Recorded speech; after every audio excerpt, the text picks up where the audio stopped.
Well, the caller's statement was, on a number of levels, very interesting, and I think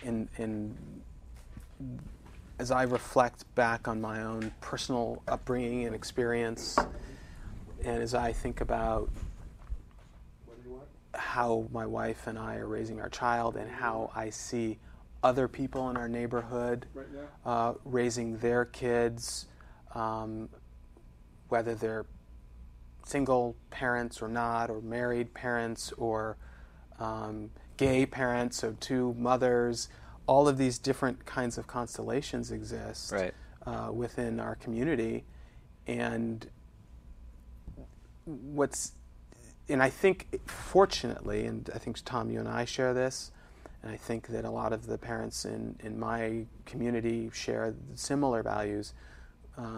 We're raising our kids in such a way that we hope that we're equipping them to be as well-equipped and strong members of society, and all of that good stuff. Right. What the caller mentioned that I think is interesting is, are the kids growing up too fast? Yeah. And your statement about the fact that a lot of what you see is that kids are being raised watching TV, is there's this dichotomy. The fact is, when I grew up, I think I spent more time out of the house walking myself to elementary school that was not miles away. It was several blocks away. It wasn't 5 miles through the blowing snow. Hot potatoes in my pockets. But my parents said, yeah, sure. Go, and that it was a much doesn't safer happen. time, right? Well, was it a much safer time?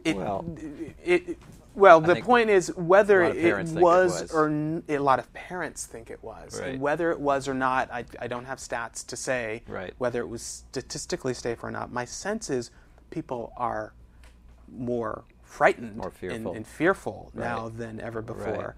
So they accompany their kids here, there, and elsewhere, and or the kids are kept in such indoors and they're raised by TV. Yeah, video games. And interestingly, we're doing as much or more harm to the kids by trying to protect them and not allowing them to be out in the world, to experience the world or their community and probably the many safe aspects of the world that are out there. Right. And so these things are running at cross purposes, which is, to me, well, it's unfortunate because I think you can. I'm not one for deep nostalgia, and when I grew up, things were so much better. There was plenty wrong with the world then as there is now. Right. And I think that we have an obligation to prepare our kids in a way that is constructive. Right. That I think your point about TV is a well put one, because I think that television does a lot more harm than good. Right. And also find ways to allow them to go out there and make the little mistakes that they need to make, and empower and get out and play and get out in nature and experience nature for all that it is and can offer, and not be afraid of the rain and the sticks and the cracks in the sidewalk.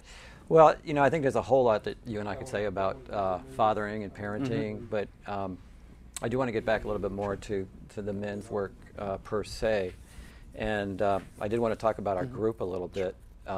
One of the things that's I don't know if it's unique, but it's a important fact and aspect of the group that I run, that Brian and a number of other men are in, is that we incorporate movement and meditation.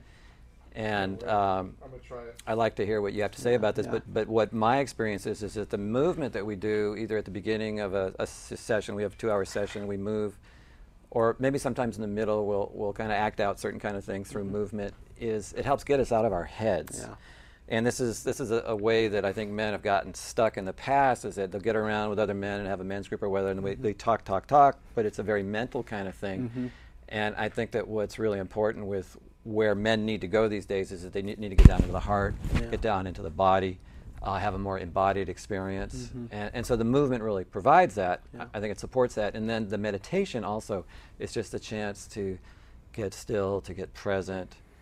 And this also supports different kind of things to come into our consciousness, into the room, into the relationship. Mm-hmm. And I think you mentioned, Brian, that the name of the group is called Pushing Our Edges. Yeah. And I know that for me personally, a lot of my edges are out there when I'm performing in front of this group of guys. Yeah. Yeah. But it seems like it's a great medium, a great vehicle for just getting into some material that might take a lot longer to get into otherwise. Mm-hmm. You want to say a little bit about how that is for you? I think the movement aspect of what we do, the spiritual elements are essential. Okay. And helpful to me. And perhaps one of the parallels is that people, men, women, etc., I think a degree of movement and physicality are good and positive things. Yeah, it's healthy. It's healthy. And as a younger child and as a boy and as a man, I enjoy sports, and I played a lot of sports.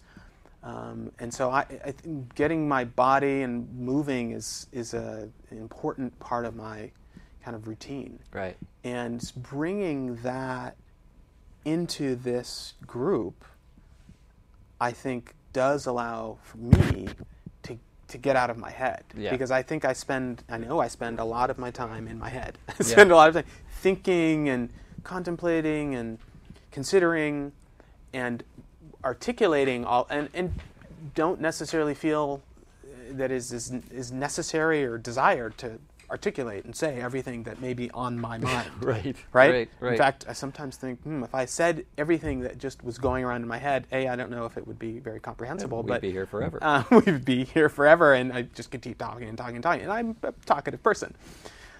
Nonetheless, the physical movement, I think, helps me just get out of my head. It centers and grounds me. And I find that works outside of the group, but in this context, it is, I think, really powerful. Yeah. And I think it then can allow for those emotional and or other feelings and thoughts to be better expressed. Right. And sometimes even vocally, if not vocally, because I remember one of the exercises, if that's the right word, we did in the group was, we danced. We've done this a couple of times. Yeah, we have. Yeah. So for everybody out there, the rest of the body. we're dancing. We're not just doing yoga. We're not just doing yoga. Stretches. But it was this, and the movement then becomes an expression onto itself. Sure. So whether or not you get to saying anything of what's going on inside, right.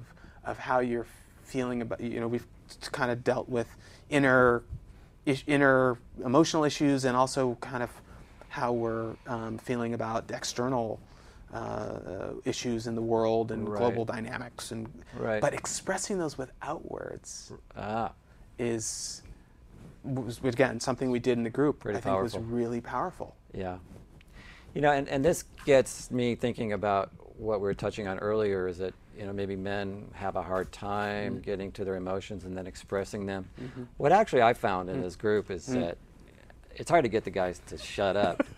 I mean, there's so much, it's kind of like it's been sitting there for so long, and here's a safe place now I can talk about it, and men are reflecting, and most of the guys are saying the same thing I'm saying or what I'm feeling, or, that guy, that's just what I was thinking.